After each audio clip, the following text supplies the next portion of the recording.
안녕하세요. 저는 오지은 변호사라고 하고요. 현재 법무법인 서호에서 근무 중입니다. 채널 이름은 말 많은 오변으로 정했고요. 채널 이름을 좀 정하려다 보니까 고민을 좀 많이 했는데요. 솔직하고 심플하게 가는 게 제 스타일에 맞을 것 같아서 그렇게 했고, 나름 변명을 하자면 평소에도 좀 말이 길어요. 왜냐면 도움을 드리고 싶은 내용들이 좀 많은데 그게 이제 그 마음이 앞서다 보니까 말이 많아지더라고요. 그래서 저희 의뢰인들은 뭐 만족도가 높은 편이에요. 그래서 그냥 말 많은 오변으로 정해봤습니다. 제가 서울대 간호학과를 졸업하고 서울대병원 중환자실에서 간호사로 근무를 하다가 변호사가 됐는데요. 경력도 그렇고 또 이제 변호사가 된 다음에는 의료중재원, 한국의료분쟁조정중재원인데요. 이제 신해철법으로 유명해졌죠. 거기서 이제 의료 파트인 의료사고감정단 조사관, 법률 파트인 의료분쟁조정위원회 심사관으로 근무를 한 경력이 있어서 개인적으로 의료상담을 의뢰하시는 경우가 많이 있습니다. 제가 지금 법무법인 서호에서 맡고 있는 업무는 의료만 하는 건 아니고요. 뭐 국가유공자, 그 각종 보훈 사건, 그리고 산재, 공무원 재해보상법, 뭐 보험, 행정, 뭐 여러 가지 하고 있고요. 뭐 그 직장인 괴롭힘 관련해서도 하고 있고요.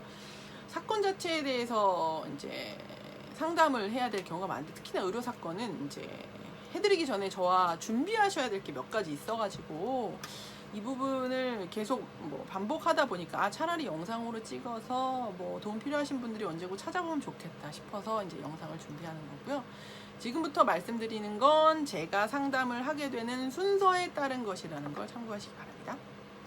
첫째는 메일이나 전화를 통해서 간단한 사실관계를 알려주세요. 그럼 제가 추가로 사건마다 제가 궁금한 것들을 몇 가지 여쭤보고요. 다 다릅니다. 간단한 것들이고요.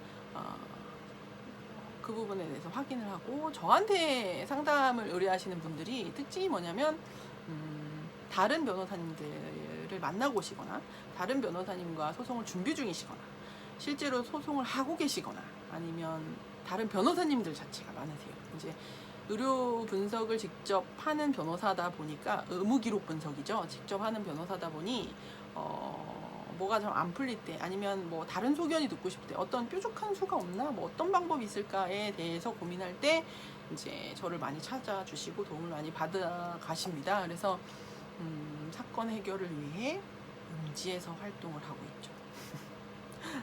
아무튼 의료 사건에 관해서 분쟁 해결 전문이라고 하면 될까요? 제가 하는 업무의 대부분이 그런 거예요.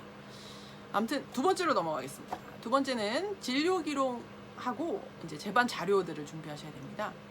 당연히 의무 기록은 기본이고요.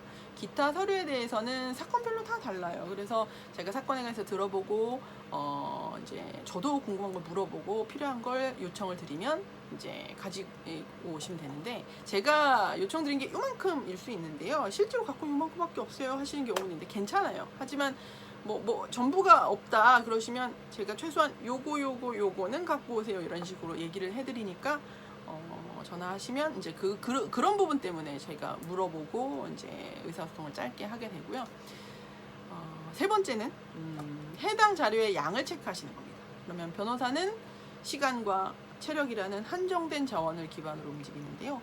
저는 이제 송무 외에 자문, 여러 가지 회의, 외부 활동, 그리고 강의는 뭐 간호사 상대, 그냥 대학생 상대, 간호대 학생 상대, 뭐 병원 그 실무가들 상대, 뭐 의사 선생님들 상대 여러 가지 좀 많이 강의를 하고 있고요. 그리고 개인 컨설팅, 이게 병원도 의료 사건이나 아니면 각종 재반 법률 문제에 대해서 병원 내외의 자문 변호사 또는 뭐 각 사건별로 뭐 로펌이나 변호사를 선임해가지고 물어보고 진행을 하시는데, 환자 측에서는 그런 경우가 잘 없어요. 그래서 사건을 염두로만 상담을 하시는 경우가 되게 많아서, 그렇게 말고 사실 제일 좋은 건 당사자 간에 해결하는 겁니다. 그래서 당사자 간에 해결하기 위해서 어떠한 방법, 뭐 간단하게 말하면 액션 플랜을 짜드리는 거죠. 이런 부분들을 중심으로 의사소통을 해보시면 어떨까요? 라고 했을 때 상당히 만족도가 높고 결과도 좋은 편이에요. 그래서 생각보다 이 개인 컨설팅 부분의 업무가 좀 많이 차지하는 부분이 있고요. 어쨌든 제가 다양한 업무를 하고 있기 때문에 저랑 아무리 친해도 가족이 아니면 밥 한 끼 먹으려면 3주는 기다려야 됩니다. 그래서 그 새끼로 빠졌는데요. 이 해당 자료의 양을 체크하고 이제 네 번째는 뭐가냐면 상담에 관한 비용을 말씀드리려고 이제 앞부분 밑밥을 깔았어요. 왜냐면 저는 상담료 외에 상담료는 다른 변호사님들 받는 만큼 받습니다. 기록 분석료를 따로 받아요. 상담료와 다르게 생소하실 텐데 뭐냐면 저도 정해진 자원을 통해서 사건을 해결하고 있는데 그 자료의 양에 따라서 제가 드려야 되는 노력과 그런 것들이 좀 정해지거든요. 그래서 그 양이나 사건의 성질을 통해서 제가 기록 분석료를 정하고 책정합니다. 저렴하진 않은데요. 다들 만족하시는 편이고요. 이제까지 사건 해결 경험으로 볼 때 만족도는 꽤 높은 편이었어요.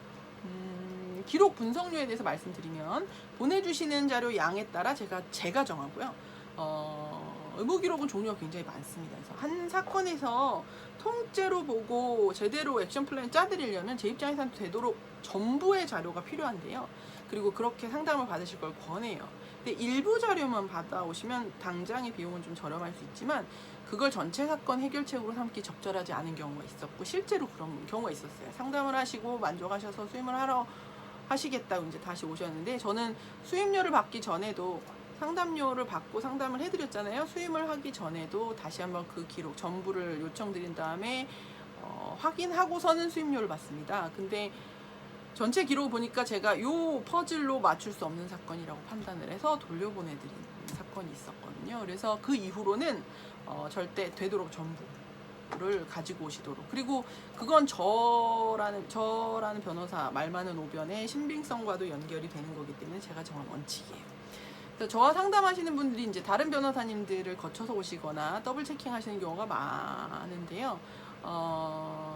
이제 제 입장에서 제가 보는 사건에 들여야 되는 노력과 시간이 정해져 있기 때문에 만약에 제가 책정한 비용이 마음에 안 드시면 안 하셔도 됩니다. 차라리 저를 믿어주시고 저한테 기록도 주고 비용도 주신 분들의 사건에 집중해서 해결하는 게 훨씬 업무 효율이 높더라고요. 해보니까. 의뢰인들도 변호사를 선택하지만 변호사들도 맡을 사건이나 의뢰인들을 선택할 수밖에 없거든요. 그렇기 때문에 제 원칙이에요. 상담료와 기록 분석료를 받는다는 거. 그리고 제가 정한 걸 믿고 따라오신 분들, 그리고 실제로 지불하신 분들이 우선으로 예약 순위 올라간다는 거. 처음 저랑 얘기해보시고 무료가 아닌데? 저렴하지 않은데? 이런 생각 하시는데 괜찮아요. 안 오셔도, 생각해보셔도 되고요. 안 오셔도 돼요. 미안해하지 않으셔도 됩니다. 변호사도 많고 저도 할 일이 많이 있습니다. 가끔 아주 예의 없게 요새 뭐 변호사들 많은데 뭐 먹고 살기 힘들다던데 괜찮아요. 저는 그런 걱정은 사양하겠습니다. 돈이 중요하죠. 돈 벌고 싶어서 변호사가 된 것도 있습니다. 착각이었지만 이제 이 부분에 대해서 나중에 말씀드리게 될 텐데요. 아무리 돈이 중요해도 제가 아무 돈이나 받지 않습니다. 여러분도 마찬가지예요. 아무 돈이나 받으면 탈나요. 가끔 제가 사람들 많이 만나다 보니까 정말 화나는 순간이 있는데 그건 다음번에 얘기를 해드리도록 하겠습니다. 다섯 번째, 이 마지막이에요. 다섯 번째는 상담일시를 정하는 겁니다. 저랑 이제 원칙적으로는 만나서 상담을 하시는데요. 가끔 아주 급하시거나 멀리 계시거나 급한데 우리 둘의 맞는 시간이 좀 너무 뒤로 밀린다거나 하실 때는 전화로 상담도 많이 합니다. 기록을 주신 다음부터 상담 일시가 언제 정해지냐면 짧게는 며칠 후, 길게는 뭐 열흘 전후, 이렇게 되는데요. 그동안 저는 뭐를 하냐면 기본적인 사실관계 얘기해 주신 걸 바탕으로 의무 기록을 보고 관련해서 의료적인 자료를 찾아보고 법률적인 자료를 찾아보고 의뢰인 요구에 따른 해결책이 뭐가 있을까 고민해보고 다시 의무 기록으로 돌아가서 이걸 여러 가지 방법으로 분석을 해서 보게 되는데요. 제가 보는 방식이 따로 있어요. 그리고 그거는 말로 하기 좀 힘들더라고요. 제 상담의 특징은 하고 나서 안 될 사건이라도 얘기하는 경우도 많다는 거예요. 그래서 당사자가 취할 수 있는 모든 옵션을 펼쳐서 설명해 드려요. 일단 당하신 사건이 어떠한 지금 상황인지 의료인들 나름대로, 환자들 나름대로 각자가 보시는 입장에 대해서 밖에 모르시거든요. 근데 이 사건이 객관적으로 어떤 사건인지 좀 설명을 드리고요. 본인 사건에 가장 적합한 해결 방법이 뭐뭐뭐가 있는지 제시를 해드리고요. 정보를 드려요. 그리고 난 다음에 선택하시도록 합니다. 제가 선택하지는 않습니다. 왜 오 변호사가 선택하지 않는지는 나중에 영상으로 말씀드리겠습니다. 이상 오지은 변호사와 의료사건에 관해서 상담하는 방법을 설명드렸습니다. 제가 뭐든지 꾸준히 미련하게 계속하는 걸 참 잘해요. 몇 가지 빼고. 근데 이제 영상으로 도움을 드리는 것도 좀 앞으로 잘해보도록 하겠습니다. 좀 더 이제 개인적으로는 좀 열심히 많이 준비 멋지게 해가지고 좀 짜잔 하고 시작하고 싶었는데 업무도 나름 엄청 바쁘고요. 워킹맘이어가지고 일과 가정의 양립에도 힘을 써야 됩니다. 그래서 미루다 보니까 도움이 필요하신 분들이 점점 많아지는데 어떻게 해드려야 될지 좀 고민을 많이 하게 됐어요. 그래서 꾸미지 않고 솔직하게 가끔은 제가 뭐든 잘하는데 그중에 욕도 잘해요. 욕도 문자가 들어갈지도 모르겠습니다. 그냥 말이 많은 게 아니라 도움 드릴 수 있는 말이 많은 그런 말 많은 오변이 되겠습니다. 감사합니다.